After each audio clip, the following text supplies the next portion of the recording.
The Melancholy Death of Oyster Boy by Burton. He proposed in the dunes, they were wet by the sea. Their 9-day-long honeymoon was on the Isle of Capri. For their supper they had one spectacular dish, a simmering stew of mollusks and fish. And while he savored the broth, her bride's heart made a wish. That wish did come true, she gave birth to a baby. But was this little one human? Well, maybe. 10 fingers, 10 toes, he had plumbing and sight. He could hear, he could feel, but normal? Not quite. This unnatural birth, this canker, this blight, was the start and the end and the sum of their plight. She railed at the doctor. "He cannot be mine. He smells of the ocean, seaweed and brine." You should count yourself lucky, for only last week I treated a girl with 3 ears and a beak. That your son is half oyster, you cannot blame me. Have you considered by chance a small home by the sea? Not knowing what to name him, they just called him Sam, or sometimes that thing that looks like a clam.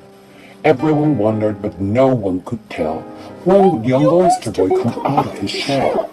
When the thumbs and quadruplets espied him one day, they called him a Bible and went quickly away. One spring afternoon, Sam was left in the rain at the southwestern corner of Seaview and Maine. He watched the rainwater as it swirled down the drain. His mom on the freeway in the breakdown lane was pounding the dashboard.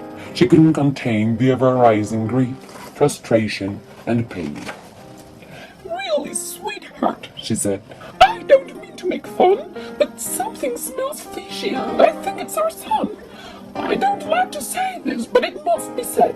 You're blaming our son for your problems in bed." He tried salves, he tried ointments that turned everything red. He tried potions and lotions and tincture of lead. He ached and he itched and he twitched and he bled. The doctor diagnosed, "I can't be quite sure, but the cause of the problem may also be the cure. They say oysters improve your sexual powers.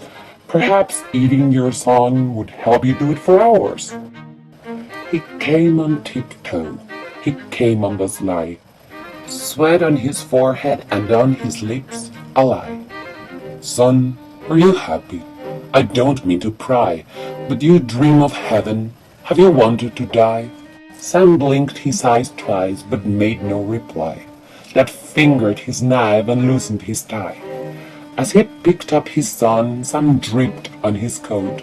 With the shell to his lips, Sam slipped down his throat. They buried him quickly in the sand by the sea, sighed a prayer, wept a tear, and were back home by 3. A cross of grey driftwood marked Oyster Boy's grave. Words written in the sand promised Jesus would save, but his memory was lost with one high tide wave. Back home, safe in bed, he kissed her and said, "Let's give it a whirl." "But this time," she whispered, "we'll wish for a girl."